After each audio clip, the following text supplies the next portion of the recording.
All right, so tonight we are talking about Tiana Clark's book, I Can't Talk About the Trees Without the Blood. So I guess we can start like we always do with the cover. What did y'all think about the cover of this book? It's the ugliest cover I have ever seen. Oh, we won't tell Terrence Hayes that. Why? I mean, like, you think it's ugly, but does it speak to you in thematically about like how it's connected to the book? Yeah, it's supposed to be Nina Simone, right? Yeah. When you read the title of the artwork, it makes perfect sense. Yeah. And you can connect it to some of the poems, yeah, especially the long conversation with Nina Simone. So yeah. I didn't know until I started looking more into this book that Terrence Hayes was the artist. I had like missed that fact somehow. Mhm. I think it's interesting. Yeah, it was really kind of fascinating in that I don't think he actually lets that out too much, but I think Tiana had asked him and he agreed. Yeah. I think it's a really interesting choice for the cover because it's the flowers that are covering her eyes. Mhm. You know, so it's like this whole I don't know, dichotomy between beauty and blindness. Interesting. About, you know, like there's about the South, you know, like the erasure um of black culture and black people, but still so much. I mean, I think I read in one of Tiana's interviews that she loves the South, she misses the South, it's her home, but there's still so much about the South that is ugly. I don't know, I thought it was a really great cover. The flowers are kind of bleeding. No. Yeah. And there's so much blood in the book anyway. Right. I don't know if this is a. No, go ahead, Alice. I'm sorry. No, I was just going to say, don't you love the way Nina Simone's holding on to the flowers, even when they're quasi starting to be erased, she's still holding on to that beauty. Yeah, I think there's such bravery in that picture. I agree. I mean, it does what art would do, right? Which is, okay, I got to think this through. There's so many ways perhaps to think about this cover in and of itself, not even yet related to the book, just itself. Right. But then once you start thinking about it in terms of the book, one of the thoughts I have, which is, I don't know if it's a valid interpretation, but yeah, I like what you said, Sandy, about the flowers kind of replacing the eyes. But I also kind of see, the black and then looking out through whiteness, and the sort of, and the biracial aspect of that dichotomy within Tiana is also one of the interesting strengths of her work. Um, so I don't know. I mean, I didn't know if that was really what was meant by that, or just flowers. But it was hard not to think about the dichotomy between black and white also. Right. So Yeah.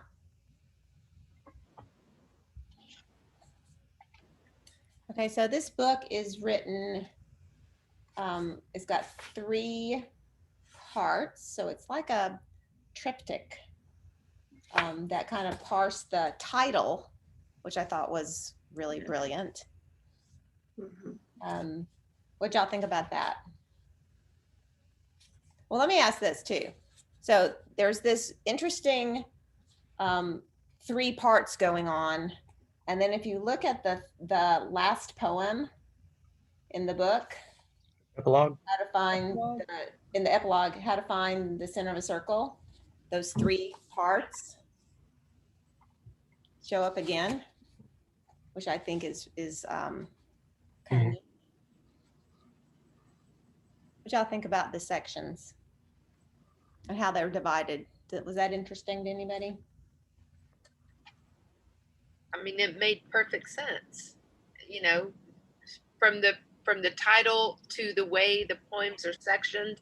The first about speaking, the next is that the ballet section and the beauty of that, and the last, the blood. A lot of poems center around the blood. So it makes perfect sense once you get through the book. You know? At first you're like, I don't get it, but when you finish the book and you look at it as a whole, it all fell into place for me. Yeah. And what Yeah, an I interesting, have to agree. have a long title like this. What an interesting way to Mm-hmm. use that title within the book itself. Yeah, I haven't seen that done before. Right. I think we get to thank Kate Daniels for that. If I remember correctly, I don't want to misspeak. Yeah. Well, we can ask It's in Tiana. the notes. It's in the notes. Yes. Oh, right. Well, but I think I've heard them talk about that anyway. So just as our thesis director, or looking at this when she was at Vanderbilt. Yeah, but I mean, and I can't talk. That okay? What do you talk about? What can you talk about? What do you feel shame about talking about? Should you feel shame? You just all of that is. I mean, it's such a whirlwind of the complexity of what a voice is. I mean, we all, as authors, I think, kind of delve into those problems, but it's so, I don't know. It seems very masterful to me within the structure of the full book, but definitely, so some of these sections are, God. Well, I hadn't really had that kind of thought. Which one is strongest? I'm not picking. It's like, whoa. That's not a fair question. I liked it that she worked in all kinds of blood in that 3rd section. Not, I don't know if you could say only, but not only lynching blood, but Right. it was sort of beautifully bloody. Yeah. And the weaving of his history, Southern history, and her own personal dialogue,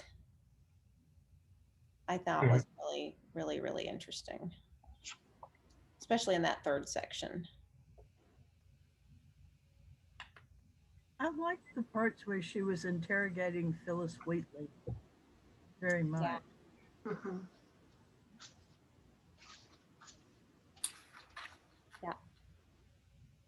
And there's so many.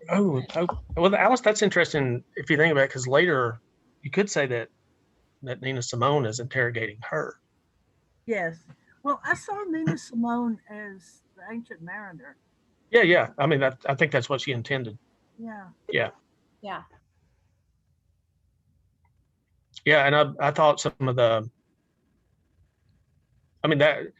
Alice, were you at her book launch in Nashville years ago? Yeah.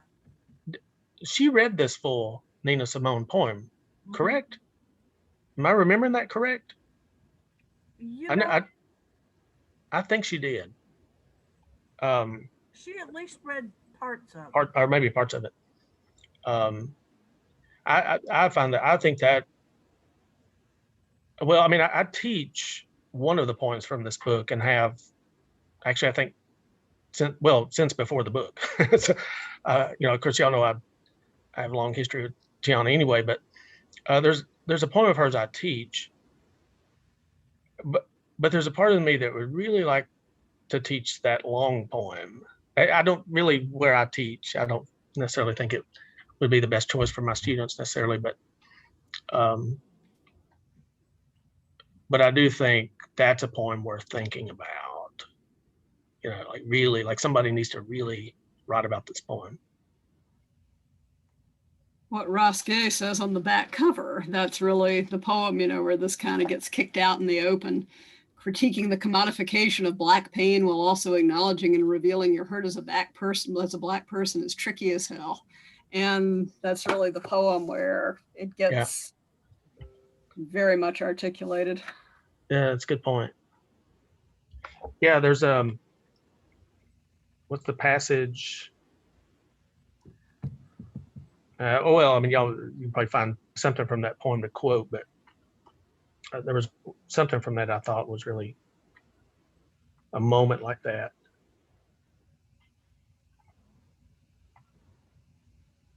Page 64, maybe? I was just looking at that. Yeah, okay. Mhm. It's a very elusive book in terms of references to all kinds of things. Even on 64, when the Nina Simone voice, then you are not ready. It's not enough for you to be young, gifted, Black, and angry. And I was going, okay, there's young, gifted, and Black. Is that Brent Staples? No. Lorraine Hansberry, isn't it? Is that Lorraine? Yeah, I should look this up. But yeah, just a little echoes like that. They're sprinkled throughout the book. The body, the body, the body, she says, mocking me. You have to make love to the damage in your mind. That's one statement that reminds me of other statements in the book that are almost like little windows that you look upon the whole of the book through the lens of that one statement. Oh no, this is a better one. No, wait a minute, this is a better one. And there's several of them. That's one of them. You have to make love to the damage in your mind.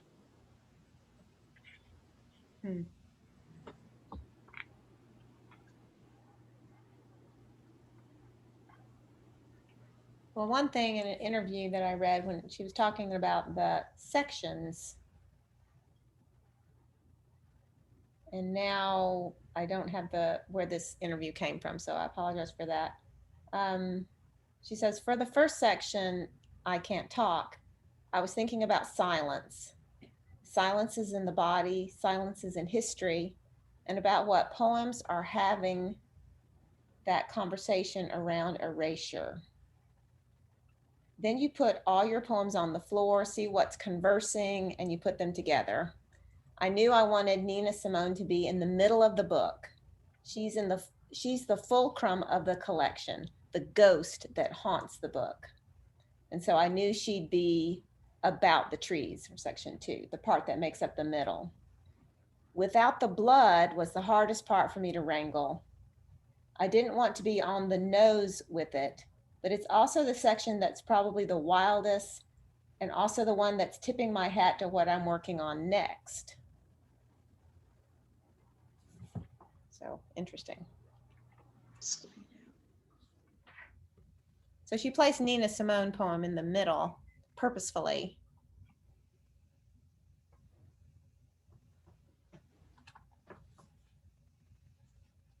Anyway.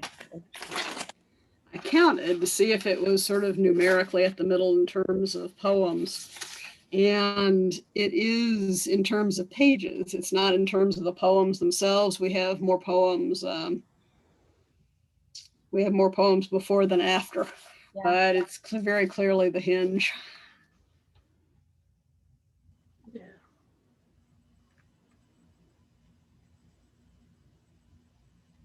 And interesting too, the Kevin Young quote on the page opposite where the rhyme of Nina Simone starts. What the ghost wants is not always obvious. And she says that Nina Simone is the ghost of the book, the ghost that haunts the book.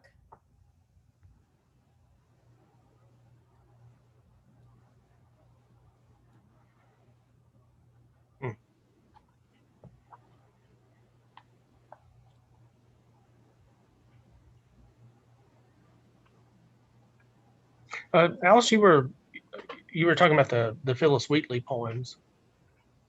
You want to anything you want to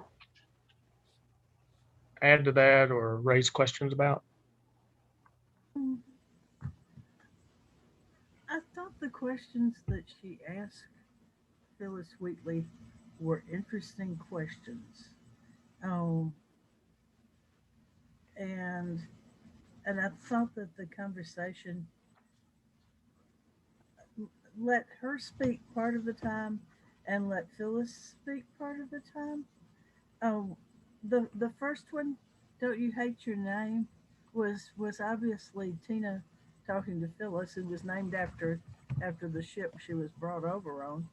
Um, then tell me about your baptism, and on that one, I think it's like Phyllis is asking her, and what you've got for the poem is Tina talking, Or and Tiana? Yeah. then the next the one the conversation. Oh, number 7. Have you ever been to sales yet? Yes, I said, at the country club for the Eve of Janus debutante ball. Mm. And then she is talking about that to Phyllis. Um, and then the next one, the 14, is Phyllis's words. Again, um, or at least it felt like it was. It was from, no, it wasn't. It was from Arbor Tanner, Yep. whoever Arbor Tanner is. But it was going back into that time period instead of being in our time period. But I love the way that she was moving between centuries and finding commonalities there. Um, as if the time doesn't matter somehow. That's what it felt like to me. Um, that there are things that hold people together, and time really isn't going to change what happens to people. Um, Almost as if the baptism experience would have been the same experience. Um, the being for sale, there, there's still ways you're for sale now. Sure. So those were the things that I thought were complex and kind of wonderful. Um, because you don't hear that very often. People people write about the past, but they write about it as if it's the past. And through this whole book, there is a kind of refusal to say that anything is past. It's part of her. It's present in her. So I don't know. I'll stop it there. But I thought that also came up a lot with the ballet sequences, Hmm. um, because she pays really close attention to what's happening with that kind of thing, but almost always brings it back to herself. Especially on After Orpheus, where she says, "Yes, I'm always looking back at my dead." Um, Well, even the first poem, Nashville, doesn't it have? I mean, she turns around. That, and is that the one where her mother says, "Watch your back"? Um, and that becomes a kind of not a not prophecy. That's not the right way to say that, um, but as a first poem, um, there's a lot of of the Nashville that comes back in some ways. Little in the same way that the title is parsed into 3 sections, one could say that Nashville has dimensions of it that come back in different places within the book.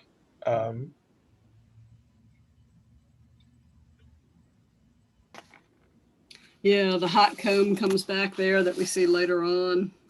Mhm. The hot comb with its metal teeth cut close to the petroleum jelly, edging the Mhm. scalp, sizzling. Yeah. Yeah. The And black and white lynching photographs. yeah, the mouth itself, on page, just on the second page of Nashville, there's the line in the second quatrain there.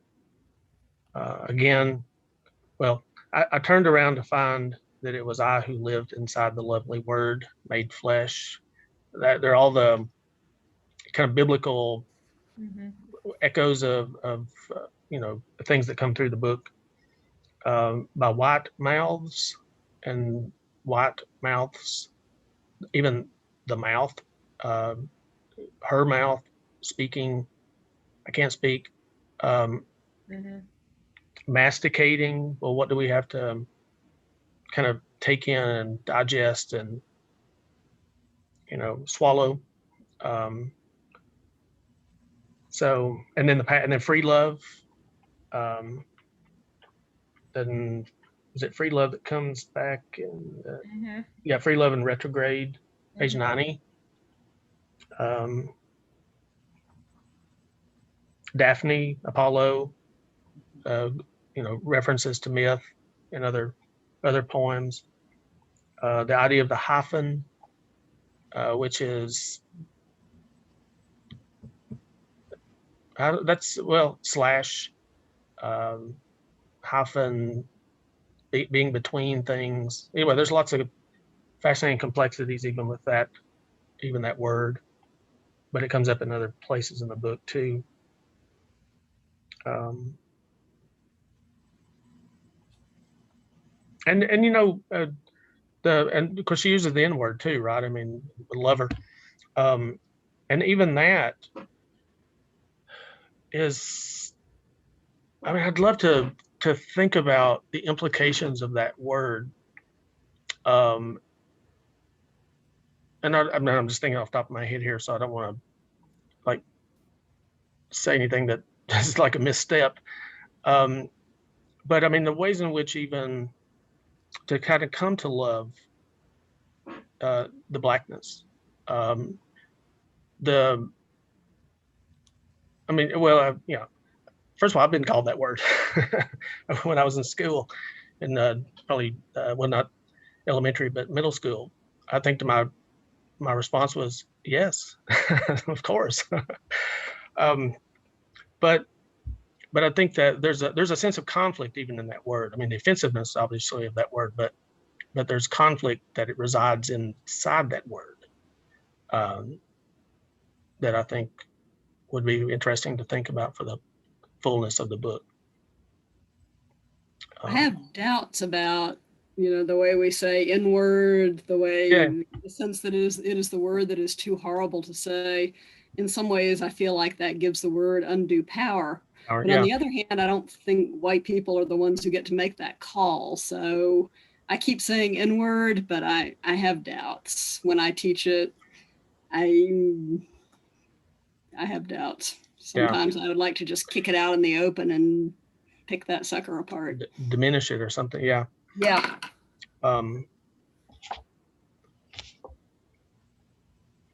Of course, Nashville, that particular poem, I think appeared in the New Yorker. And I think it's a great first poem for this book. I mean, there was a time when I actually had asked myself the question, what if she had begun this book with that Nina Simone poem? That would have been fascinating, but I mean, it would be just a totally different book. But I'm glad she didn't ask me, because like every advice I give you, Tiana, don't take it.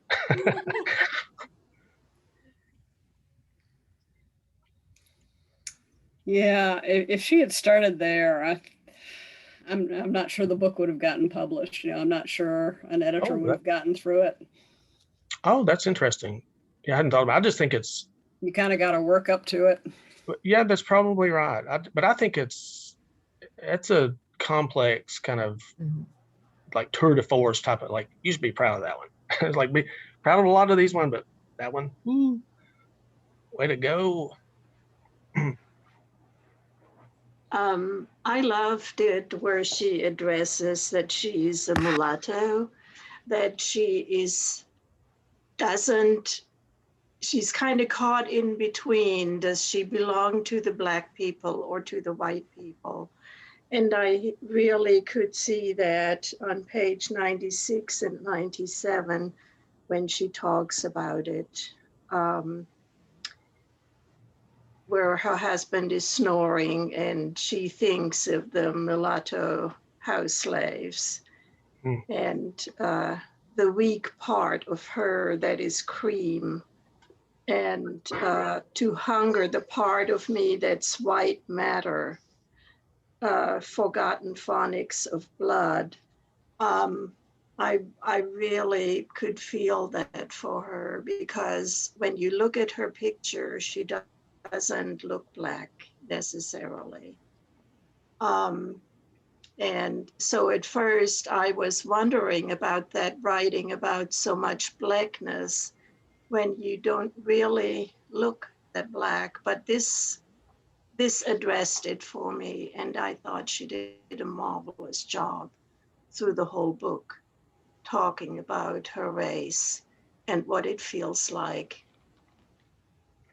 Well, the book that the little chat book, I don't know if y'all have seen this or have a copy of it. It's called Equilibrium. Yeah. This is the chat book that came out prior to this book. And I remember the title poem of this is actually called Equilibrium. I was the title of the book.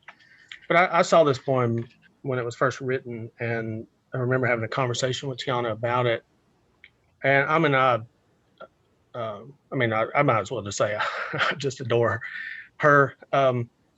But the ending of this, it says, "What is left whispering in us once we have stopped trying to become the other?"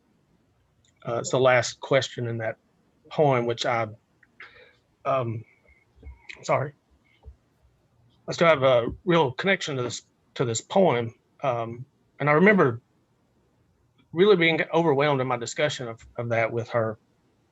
I just thought it was like a phenomenal poem to have written, because in a way, and again, I want to step on her toes. I don't even how she thinks about this, but she, we talk about like self and other, or even if like black and white. Well, we need the literature. We need it. Like, we need that literature that is both. And we get that with Natasha Trethewey and others. But what is it like for a person who is both self and other? You know, and but technically, I guess we all are to some degree. We maybe have never really thought about it, but there is an otherness to ourselves, and we're trying to understand that. And sometimes we long for it, and sometimes we're rejecting it, and sometimes we're over there looking back at this part and feeling the same emotions. But what is left whispering in us once we have stopped trying to become the other? Um, I don't know. There's just a richness of possibilities here um, for what she might do with that.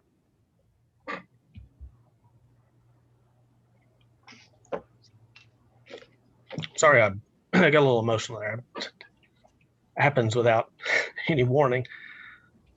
That's fine.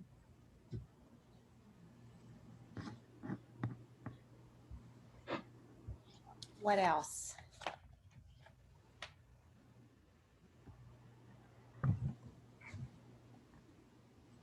Well, the quotation that she starts the third section with sort of speaks to what Jeff was just saying. It's from Ezekiel 16:6 through 7. Mm. When I passed by you and saw you squirming in your blood, I said to you while you were in your blood, live. Yes, I said to you while you were in your blood, live.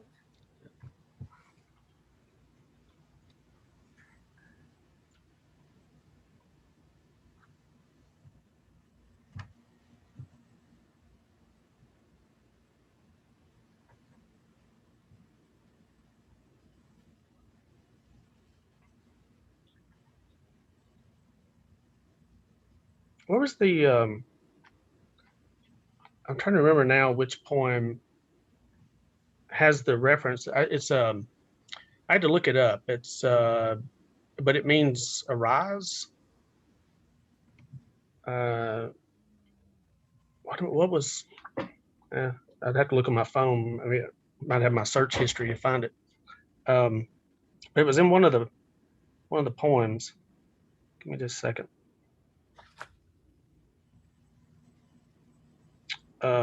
Talitha, Talitha, come. Do you remember this? Let me see if I can find it. Yeah, I remember that. It's Aramaic, giving a reference to the biblical story of the Gospel of Mark. But it basically means, little girl, I say to you, arise. Yeah. And I'm drawing a blank on which poem that was in. I was thinking it was in the same section, Alice, but it appears I may be wrong about that.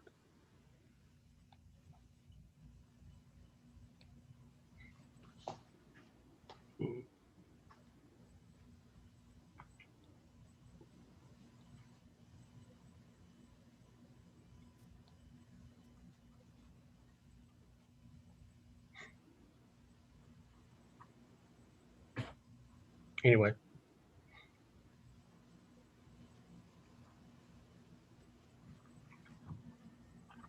I thought the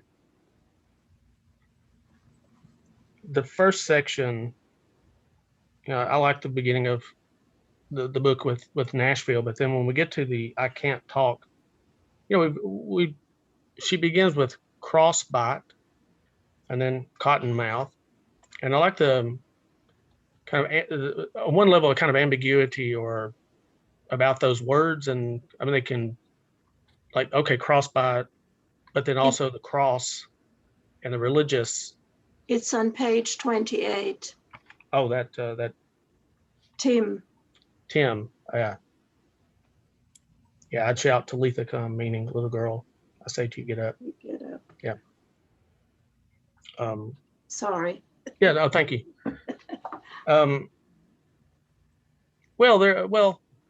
Almost a kind of resurrection, right? I mean, and the ways in which, I don't know, maybe there is a kind of desire for a rebirth or salvation, all the kind of religious aspects of the book, but cross, bite, the cross, Jesus, little echoes of that. But when you first encounter it, you can hear it both ways, perhaps. And then later, the next poem, Cottonmouth, which obviously is a snake, but also cotton and the implications of that. Just sometimes the first section to me has like some really killer poems.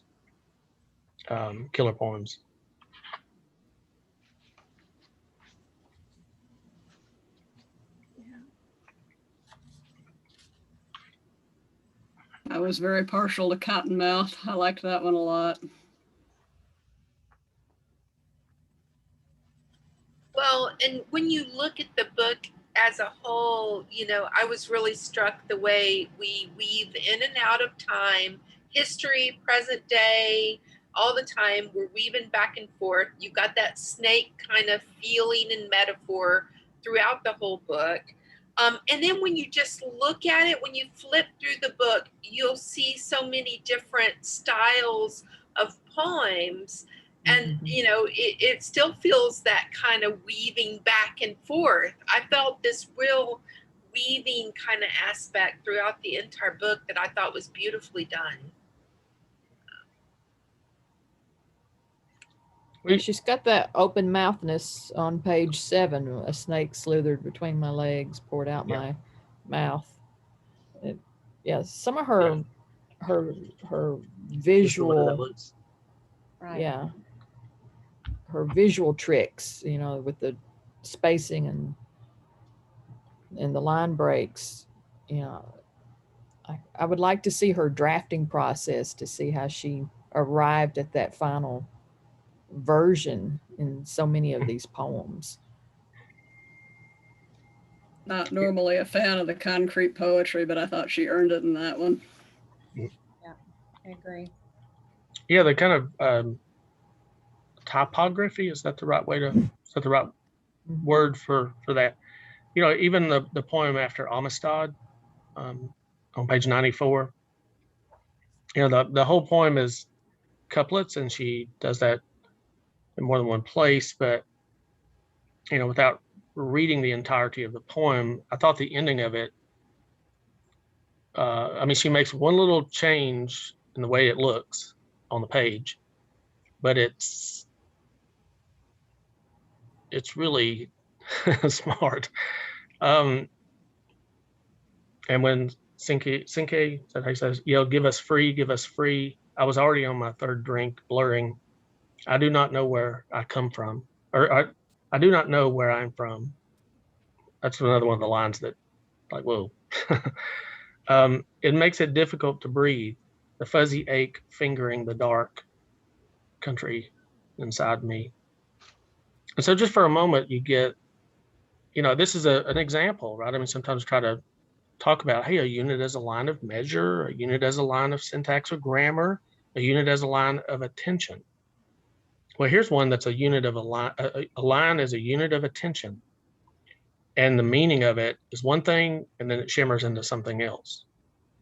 And that's, and the like, even fingering the dark, is that supposed to be? So you're saying she couldn't have accomplished that with just a line break there, but she needed the gap. Well, I think it creates symmetry on the page, and a line. If those words were down here, Ah, I don't have the same sense, but it's just the separation of that. But It's almost like there's an emptiness there. That space is representing something that she can't quite claim, or something that she's trying to find. This Yeah. blank space. the gap. oh, Yeah. well, I'm not seeing dark. I'm seeing white space. that was the problem for me. Space, right? Yeah. So it's the negative. That's the way I kind of look at it. No, I love that. I love that line. Well, and it's, you know, it's one of those moments where, okay, it's possible to read, you know, the fuzzy ache fingering the dark, and there's, to me, given other things in the book, there's also a kind of sexual implication in that. But then dark, and then, okay, on the other side of that, there is this empty space, but there's this country inside me, this dark country inside me. If she had to put a comma after the word dark, then maybe country inside me can be um, a positive phrase, renaming, you know. But maybe even the way it is now, you can get that implication, perhaps, that the dark itself is like this country inside me, and it literally is. It is this country, this country inside me, that I'm a part of.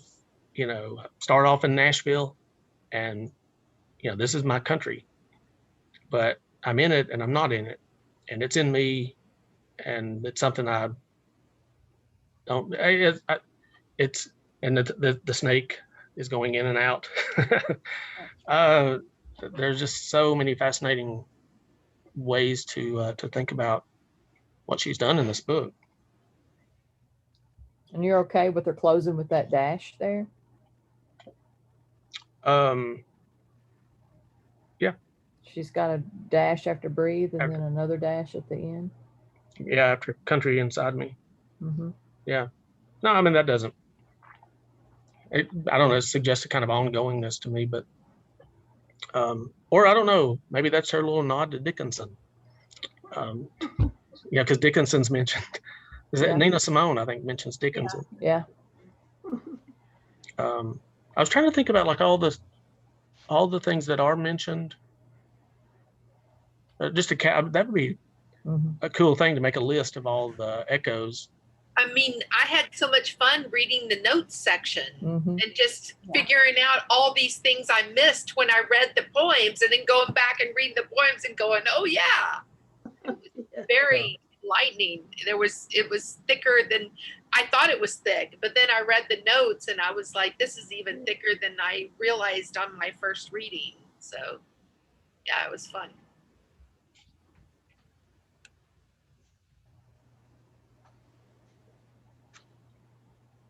And the illusions when they show up in interesting ways. The first poem, Nashville, when she's talking about the demonstrations at the counter, at the lunch counter, Mhm. um, and she says pillar of salt, and immediately you start thinking about Lot and about what happens if you look back, Back. and it's a grace note and it's gone, but Mhm. she does that kind of thing over and over, um, where you see something and it will flip you a lot of different ways. I, I don't know what I'm trying to say exactly, but it's it makes everything seem as though you need to reread it and reread it and reread Yeah. it. And it rewards it. Yeah. I mean, Beth, you're asking about the dash, Mhm. but even Alice, I'm looking on the second page of Nashville, and there's a hyphen. This is about the fourth quatrain down. Um, a hyphen, and then she has a dash. Crackles and bites, burns the body to a spray of white wisps, like when the hot comb with its metal teeth cut close to petroleum jelly, edging the scalp, sizzling. Um, I don't know, maybe the ending, that dash at the end of that other poem, um, crackles and bites and burns the body. I mean, so I don't know. She's already given us that idea in that one poem of the snake, going in and out. Um, so there's like you can read this moment through this moment, through this moment, through that one, and it's a different kind of echo every time. Who said it? Who said it? Who said it? Oh, page 96.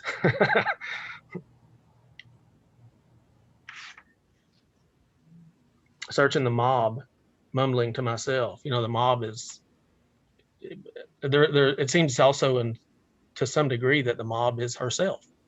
It's not. It's outside, but it's also there's a different kind of uh, congregate. Maybe obviously congregation is not the same thing as mob, except when they were lynching, I suppose, years ago. That might have been, but that was it in the one poem uh, where she says, "I have so many black soul horizon." Page 13. At the end of that, which was, by the way, this is the one I teach.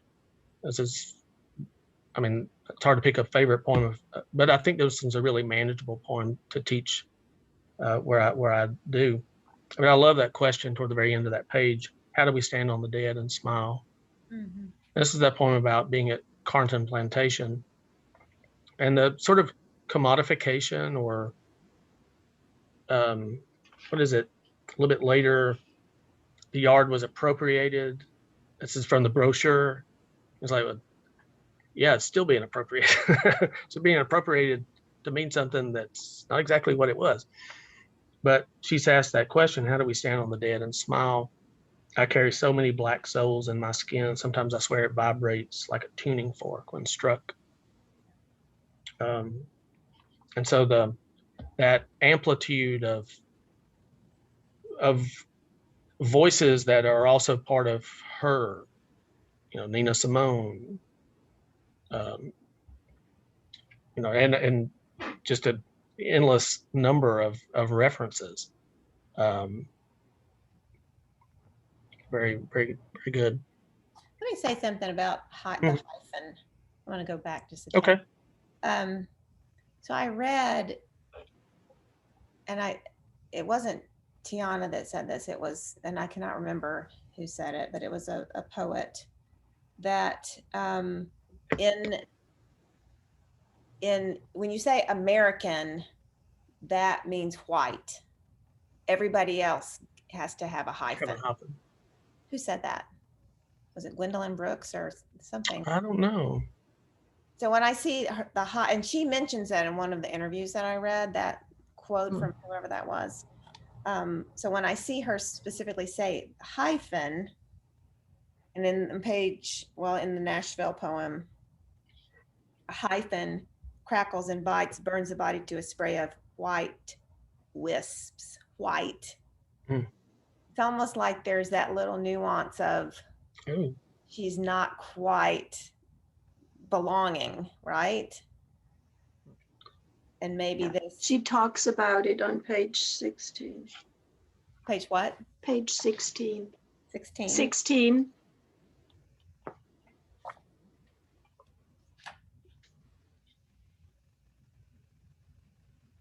Yes, exactly. Yes. The moving hyphen, African American, dash exposing the break.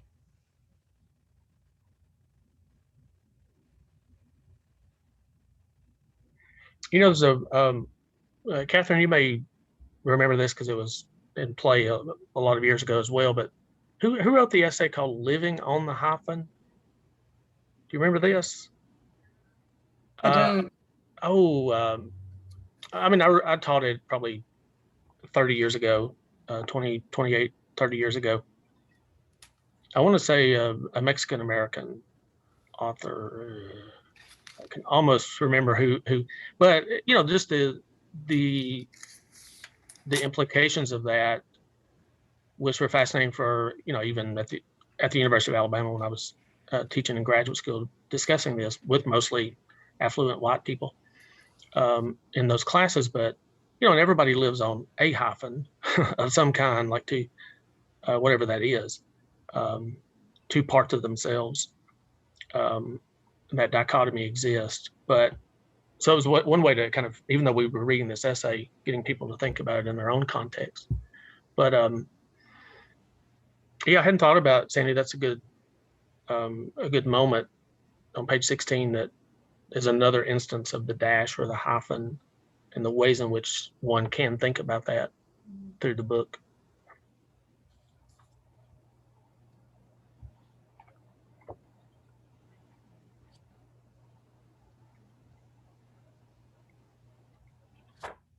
And I'm sorry I interrupted you talking about Soil Horizon because I loved that poem.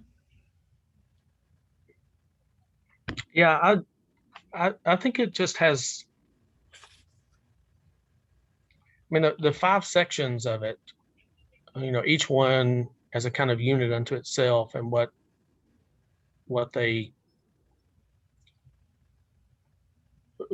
delve into and kind of come to terms with, and then how you read each section through the other sections. Yeah. It moves into personal and to his historical, and the back and forth. The snake is wandering around there in that poem as well.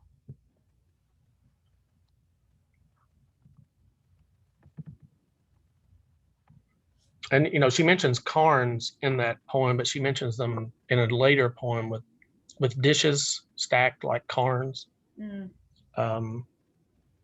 There's lots of echoes throughout the book, very similar images sometimes. And the camera shows that. Well, the camera is very important in Soil Horizon. and it is in Nashville as well, is looking at the camera as if looking through the camera at me. I thought, there's a little Well, yeah.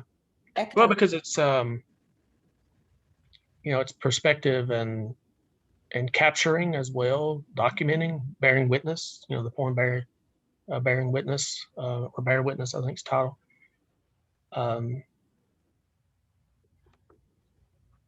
But I think about Soil Horizon, the way in which, I teach the individual poem, but to think about that poem within the context of the book, what is the soil that one is born from? What are the places, the land, and what it means? Who gets to make what it means? Can the past change? Can we redeem the past? In a book about what's the poem, 8 Ways to be Saved, or 10 Ways to be Saved, or whatever that one is. The redemption is a theme, a desire, in the speaker of a lot of these poems. The ways in which that is sought, both personal and collective. And I don't know. I don't know what the answer to that. Can we redeem the past? Well, on one level, no.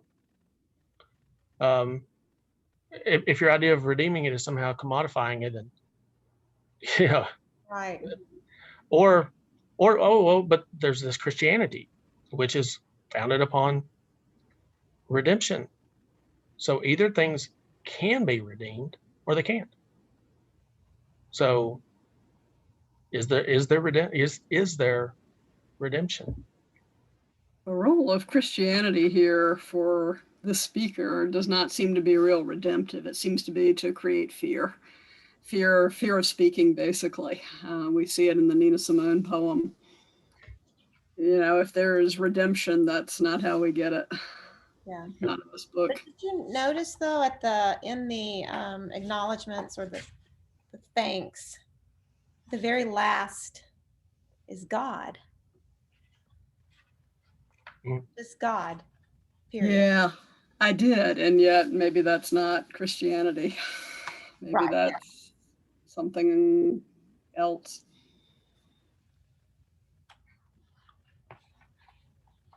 Well, yeah. There is obviously the experience of church, and whether that's how healthy that has been, or beneficial, would be a different answer for every person, obviously.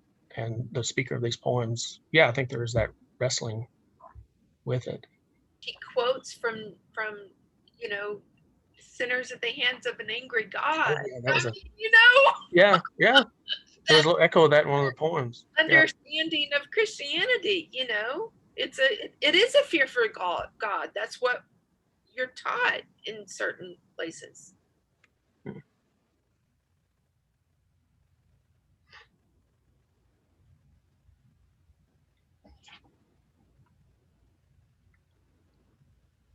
Did anybody have any other favorite poems that you'd like to look at?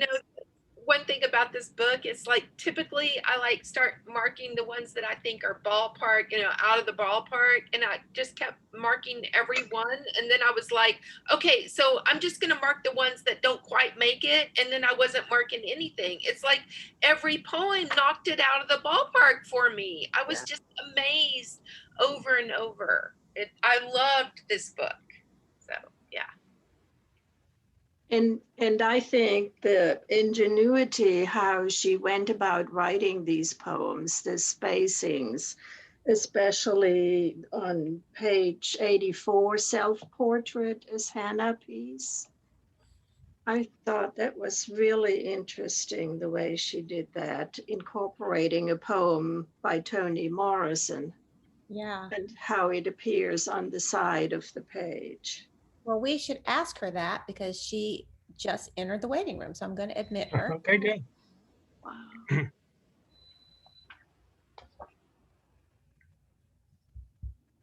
Hi, Tiana. Hey, Tiana. Oh, Jeff, I didn't think you were going to be here. Yeah, I was gonna. I'll tell you about it. But yeah, I'm here. Hi everyone. How are you? I'm doing so well. Hey, Sandy, thanks so much for discussing my book tonight, y'all. Hey, Alice. Good to see you. Yeah, I'm in the middle of moving. As you can see, I just emptied up my bookshelf. So, Hey, you don't still have any of my books, do you? I'm just no, I'm just teasing. I think I gave them all back to you. Did I steal any? If I did, I'm sorry. I don't know. I don't care. Oh, Well, we've really enjoyed discussing your book, Tiana. We were just at a place where maybe you could help fill in a little bit information for us. We were looking at self-portrait as Hannah Peace, 84 of the book. And we were really interested in the choice to do that italicized lines on the side. yeah. Can you speak a little bit about that and like how you decided to do that and what that means to you? Yeah, for me, I think every poet has to decide the relationship to the line, the relationship to the field of the page. I think when I was at Vanderbilt, my mentor, Kate Daniels, I wrote an essay by Charles Olson called Projective Verse, which really helped me understand what does it mean to play with the field of the page. And I think when you first start off writing, you're kind of hugging the left margin. And so I think for me, we understand our relationship to the writers we love by how, not only by the sentences they write, but especially with poetry, like their relationship to syntax, right? And so we know Emily Dickinson for her inverted syntax and her em dashes. We know C.K. Williams for those long lines.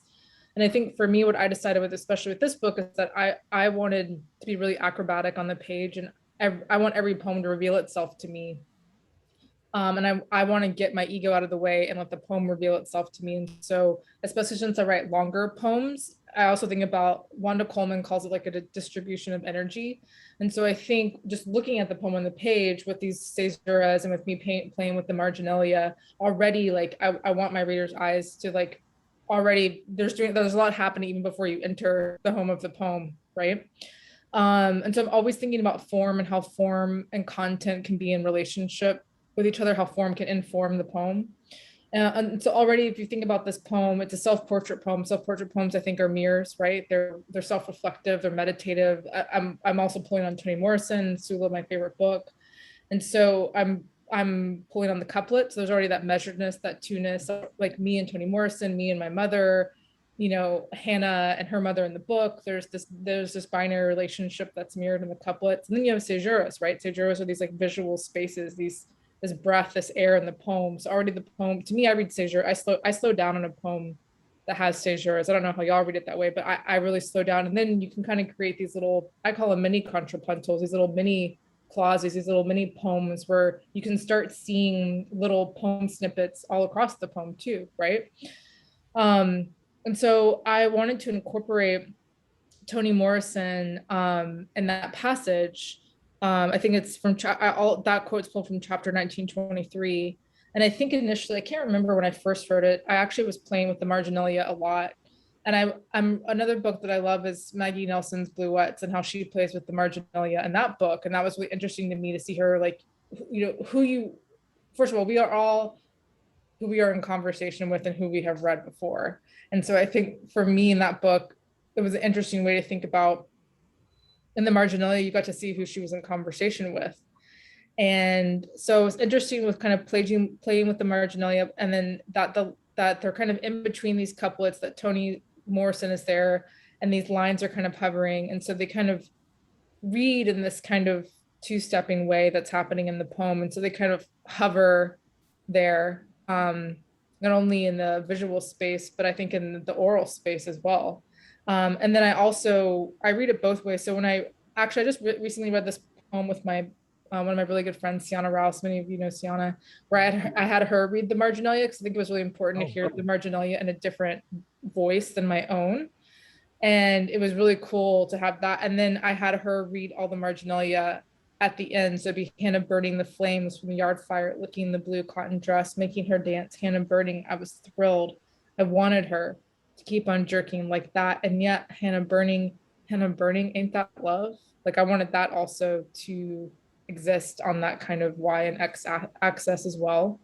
Although I also think that, you know, when you make a poem, it becomes something else too. So I have it open that whoever you all want to read it, or however you want to absorb it, or however you want to interpret that marginalia, you know, I leave that open as well. But I think it does kind of this, I'm also trying to ask myself, how do I allow for strangeness in my work and not have everything be so neat and tidy?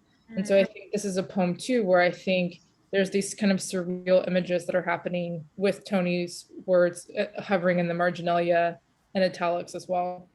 It's a very long-winded answer. No, fascinating. Great. Jeff, has your little poetry baby grown up? I was thinking, I don't want to interrupt and say, I'm so proud. Just listening to you, smart. Well, I always knew that, but it's good to hear your explanations. Very fascinating. And I love the choice of the word. I mean, you may have seen my face go, ooh, like, but when you said acrobatic, like, ooh, that's all right. Because I had just mentioned toward the very end of the Amistad poem on 94, 95, and the way that you have that space in the last line, the fuzzy ache of fingering the dark country inside me, and just the implications of all that might mean. So anyway, I just talked about that, but I didn't use the word acrobatic. But there are lots of places in the book that's a great description. Yeah, for sure. Yeah. And on 95, that same poem, we were discussing the use of that M dash to close the poem. And fascinating. Can you speak a little bit about that choice? Yeah, you know, it's so funny. No one has ever really asked me about this poem. Really? Great. And I don't think I've ever even read it. Like at a reading. So I'm very excited to talk about it because, as you know, when you put a book out in the world, there's you know, you kind of have your is it Firebird, Free Song? What is it? You guys know. Freebird. There's like the Freebird one. Freebird. Yeah, Freebird song. I was like, that's y'all's generation. Like I've read Nashville so many times, but this one, anyways. You know, I'm trying to go back into my headspace. I think for me, the themes that are in this poem are so heavy and not complete, right? They will always be like, you have to have an M dash there. Like there's no way it could be a full stop period. There's something about the M dash that there's like this continuance, right? Yeah. There's like, that's the stops of the poem, but knowing that like for the speaker, that penetration of the subject matter of that film, of the themes that are happening, and that kind of the dark way that those boundaries are being breached in the psyche, in the self, in the mind, body, spirit, and thinking about, you know, race. And I think when you're a Black writer, I think especially what happened last summer, I think there's themes when you're a Black writer that it's just, it gets really exhaustive to re-enter these really traumatic spaces. And I think for any writer, no matter what your identity is, if you had a childhood, you had trauma. So, and if you're here and a writer, then you obviously had trauma too. So I think we all have subject matter that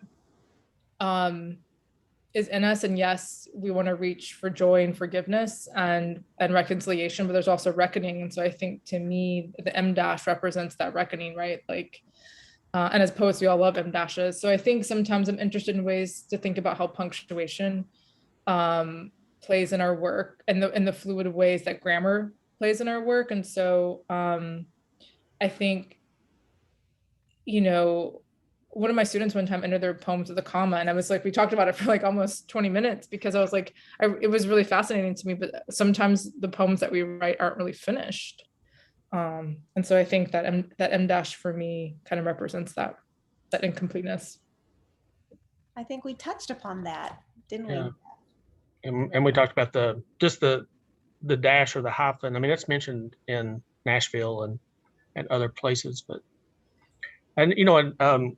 not to get off on this, but I mean, that idea of the poems not being finished. I mean, the ways in which, of course, I've known your work for a decade or more now, but the ways in which sometimes that first draft comes out that I've seen, and then what it eventually becomes, I mean, I know that you kind of started out with Bill Brown, and probably were trained under that fast writing, automatic writing, and how that has I've heard you talk about the messiness. Like there's just a messiness of getting all this stuff out, and then later coming back and framing it or shaping it, or obviously revising. And that's just part of that process, I think, for you, that's had great results. I just had an aha moment.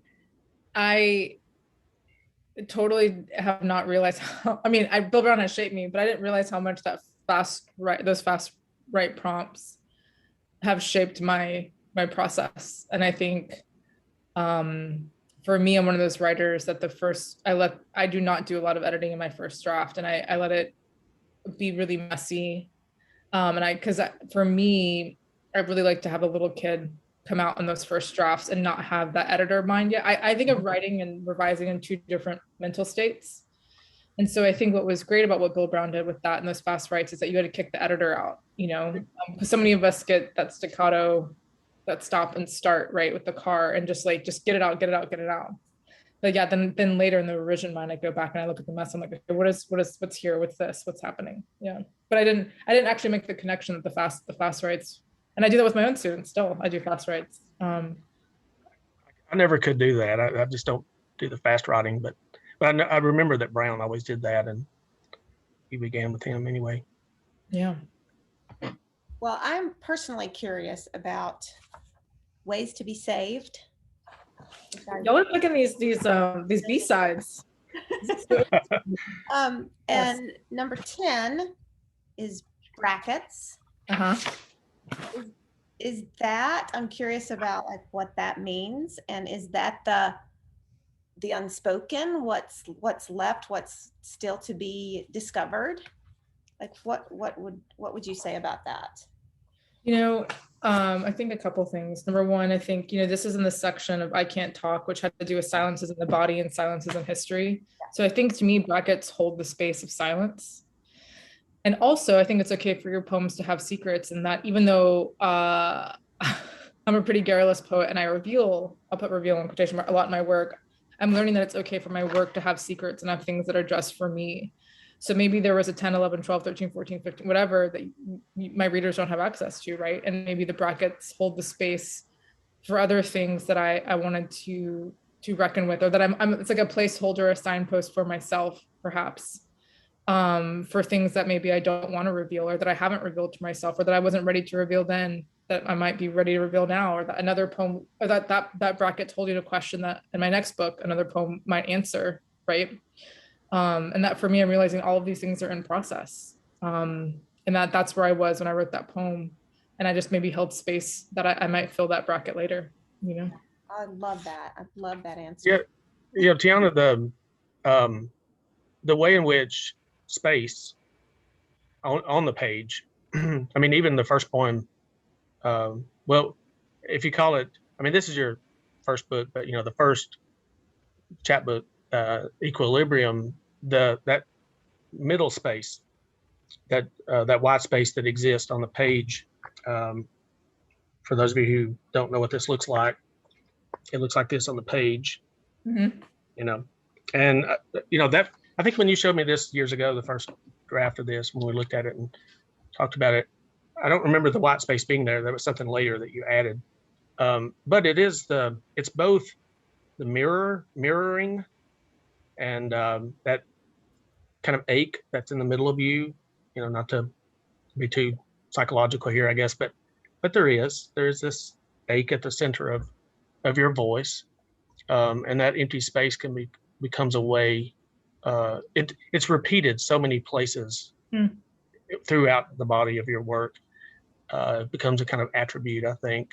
And,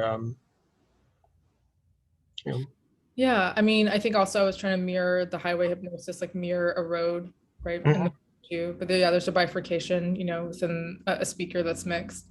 I think we Sure. all have I think we all have an ache. Right. I definitely think because maybe you know me a little bit more, you can see it. We always want to try to divide our personal lives as much as possible, but we can't. We try. And I try to also push myself with the lyric guides, a collage of personal and imagined experiences. But I just taught an acrostic poetry at this course this summer at Swanee. And I've been struggling with Ode to a Grecian Urn for so many years. And I finally, not that I feel like I've mastered this summer, but I feel like it finally cracked open to me this summer, because what we discussed is the ache in that poem. That key, the line, truth is beauty, beauty, truth. That's all you need to know. And what does that mean? And I think that for me, what was revealed to me this summer about that poem is that the beautiful truth is the ache, right? The lovers don't get to kiss. The people never get to go back to their town. The urn is completely frozen, right? And as we know from Keats, who dies really early, who has a lot of loss, yes, the urn is beautiful. And yes, we hope for these poems to maybe solve certain things for us, or like the poem can be a container for space travel, or we can want things to be different, or we can reach for joy, but all of it still has an ache with it. In Jane Hirschfeld's book, The 10 Windows, I think she calls it like how does she call it? Have you read that book, Jeff? Yeah, yeah. The column of tears or the river of tears, or do you remember that part? I actually have the book is over here on the stack, right over here. She calls it there. She said there's a place in Rome, I think, where they're underneath this monument. There's like they built this river, and it was supposed to represent this like river of tears. What she talks about in her poems, that there's always a river of tears underneath her poems. She calls it something in the book more poetic than that. But I think there's that ache in all of our work that hovers there, And for me, what I'm reaching towards in my second collection is trying to weave the grief and the gratitude, the joy and the sorrow. I mean, I would say, Jeff, your work is way more hopeful and full of joy, and I'm trying to get there. I'm dragging you along. Actually, I've got the other side of me that I guess people don't really get to see too much of that. But you said something interesting about the B-sides, like poems that are, and I don't know what you're talking about there. They're always the poems that you tend to read or that people will focus on. And that's what I love about this book is that, and I think that I teach soil, horizon, and have before it was in the book. But there's so many poems in this book that are worth thinking about really complexly, even though they may not be the ones that everybody kind of pays attention to, if that makes sense. Thank you. And, like Midnight at 3 a.m. or I Started Praying for You. There's the one about, hold on. Well, I can't find it. I mean, I love all my poems, not to put a hierarchy in my poem. We all have our poem babies, but like you said, there's certain poems that everyone. So I like that you guys are picking poems that I don't get to talk about often, because there's some poems that I've talked about so much. So it's really fun to talk about the ones that. Dutchman in Reverse. Yeah. Oh, page 31. Like, it has the different spacing, like you're talking about. But it also is this allusion to this Leroy John or Amira Baraka's play, and just what if the book were read through the lens of that poem? What then happens? And I think that would be kind of fascinating to explore. Yeah, that was a fun poem to write. Do a poem in reverse backwards. Yeah. Well, anybody? I know you can't stay too long with us. You're Yeah. moving. Where are you currently? I'm in Are Nashville you, right now, oh, but you're in Nashville. Okay. I'm moving to Northampton, Massachusetts next Wednesday. Yeah. I'll be teaching at Smith College. Yeah, I'm excited. Catherine, did you have a question? I saw you on mute. Yeah, I wondered if you could talk about the form in Free Love and Retrograde. I went and mapped that one out. It's sort of Villanelle or Rondo-like, but Yeah, it is a form. Can you guess which one it is? I didn't know which one it was. Which one is it? I hid it because I put it in tercets. But if I didn't put it in tercets, what do you think it would be? That's Sestina. It totally fooled me. I totally did not see that. Yeah, I was interested in hiding that I was having a kind of palimpsest Sestina. It's like, what does it mean when you have the scaffolding of the received form, but then you hide it? And Yeah, so E.E. Cummings, kind of famously, he does things on the page kind of unusually, like the page as a field, like you've been talking about, but a fourth of his poems are sonnets. Mm. And when I discovered that, I was like, what? It's like he's saying, oh, you give value to something because it is in this received form. I tell you what I'm going to do. I'm going to write it in the form, succeed at that, and then dismantle it and shape it differently so you don't know it. That's so interesting. E. Cummings was one of my first poetic inspirations. Seeing him play with the field of the page or capitalization, but it's interesting that he did that. I mean, 1/4 sonnets. Yeah. Holy cow! That is not anybody we associate with, like form, right? Or form in traditional forms. Yeah, I love that. Did you have a specific question about the poem, Catherine? That was the question, okay. And thank you.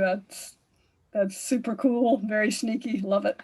Yeah, I just actually wrote a new Sestina called A Broken Sestina, Reaching for Black Joy and Pleasure, that'll be out soon. But I really like the Sestina for its obsessive listing and twisting. And it's so funny because when I wrote this poem, my professor, Mark Jarman, at the time was like, why do you want to hide the Sestina? He's like, why don't you want to signpost it? It's a Sestina, or like, what makes it good to you that you don't want people to know it's a Sestina?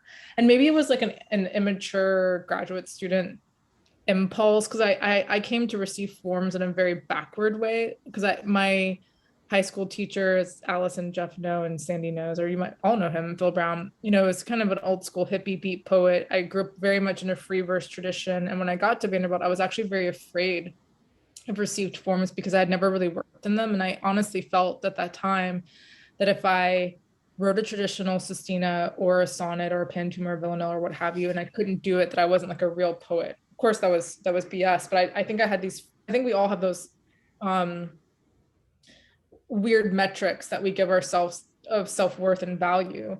And what was so interesting when I started making and breaking forms, and what you're talking about, Jeff, with E. Cummings, when I started messing with form, it actually did wonderful things for my imagination. I could ricochet and play off of things, and it actually kind of helped me siphon certain material. And I was like, but it was in the making and breaking of forms where I found the freedom, where I saw fear and then I saw freedom. And so I think working in the Sestina, I really loved Elizabeth Bishop's Almanac. Yeah. Sestina, it's one of my favorite Sestinas. And for some reason, this one helped me kind of organize information in this poem. But yeah, I wanted to play with the tercets to kind of be sneaky about it. I think I did the same thing, Tiana, going to college, and with those same kind of internal conflicts. And I think it had to do with a sense of insecurity. And okay, well, you will accept me if I jump through this hoop. Mm-hmm. So I will jump through the hoop and then I will break it.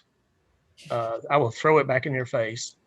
And that's not a mature, by the way. I'm not saying that. I'm not recommending this, but it was that youngish part of me that, if this is what I have to do to get into your club, I'm going to burn it down. And I know that comes out of this insecurity of moving into I'm the first person in my family to ever go to college.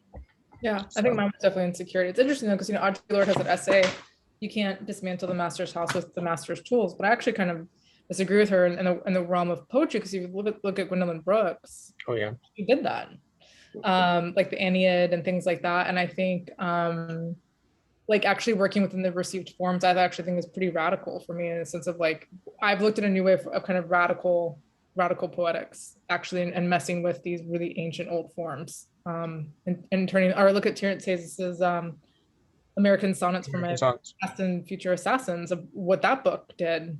And so yeah, I'm very obsessed now with the psychology of the sonnet now. So yeah. Any other questions? Comments, concerns?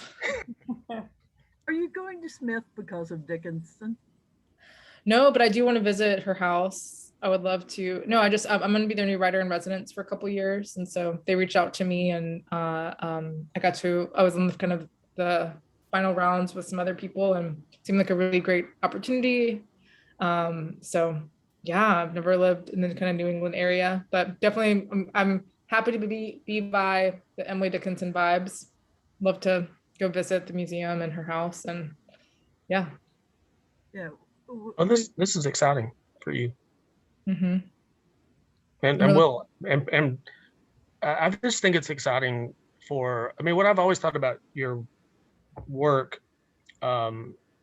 is that whatever, I think I told Mark Jarman this before they accepted you, that I think I made some comment like, whatever you pour into her, you have no idea how it's going to come back out.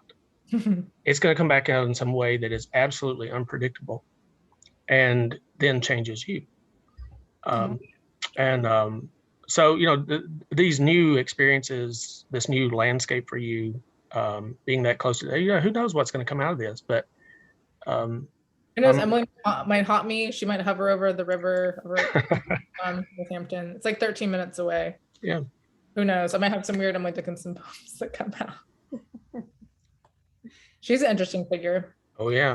A lot of new research is coming out about her, that she wasn't as reclusive and as pure as we thought, or pious as we thought she was. So I'm liking this new Emily Dickinson research that's coming out, and that a lot of her poems and her diary entries were sanitized and edited by the mistress of her brother. So we're actually getting some newer info that's coming out. So I think this is really fascinating. One, how we talk about iconoclastic women. And I think she's a, you know, this woman that didn't want to get married, but she had intense feelings for people. And I think how we've shaped her and our mythology of her is kind of getting ruffled right now, which I think is cool. So it would be fun to go be by her vibes and see what's up. I'll report back. Okay. It'd also be really cool to see what the museum is saying. Are they doing the old standard, you know, line, or are they embracing this new stuff? That'd be interesting. Yeah, I wonder what their what their common story. Look up a little small poem of Dickinson's. I used to have a book with a title that was based on one of her, called Vagabond from Genesis, which I felt like very much I was a vagabond from my origins. I was on the run. But she has a little small poem that says, the clock strikes one that just struck two, some schism in the sum. A vagabond from Genesis has wrecked the pendulum. And I mean, don't steal this from me, because I'm still trying to make something out of it. But the idea of wrecking the pendulum and the schism in the sum is, I think, been so central to my own poetry, and probably my own psychology in some way, that I'm still trying to reckon with. And I like that you talked about redeem, but also reckoning. It's a lot to think about. Yeah. Well, we would love for you to read a poem for us. Would you be willing, Tiana? Yeah. Or are there any other questions? I don't want to give anyone a chance. Anyone have another question before I read?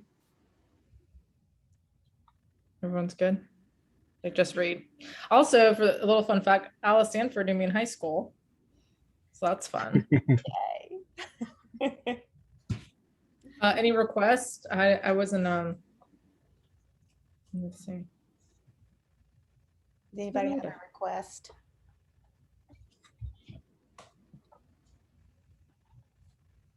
Well, We're happy with anything. What, Jeff? well, I mean, it's a little bit long, but I mean, since I do teach Soil Horizon, Hmm. and let me ask you this first: is there a version of that? I don't think there is of you reading it anywhere online. It'd be one of those things that once this is posted, I can, when I'm teaching it, I can say, "Hey, here's the poet reading it." I don't know if I have a version of me reading it. But that may not be one that you wanted. Actually, I don't think you want to read that. No. But yeah, just pick something that you'd like the opportunity to read. Yeah. You know, because sometimes that's the case, right? There are things you haven't really, Yeah. you don't get as much of a chance to explore. I'll read All Started Praying for You. Okay. Page 92. I started praying for you. Put my hands over the cage of bones above your heart. I don't remember exactly what I said. You started to weep. I know I said God sees you, or I see you. I said something in your past wants to be touched, healed. It was then I knew I wanted to marry you. What is God to us now? We stopped going to church. In bed, our hands still find each other to send up prayers like we did that first night when I touched the aching thing inside the dip of your chest.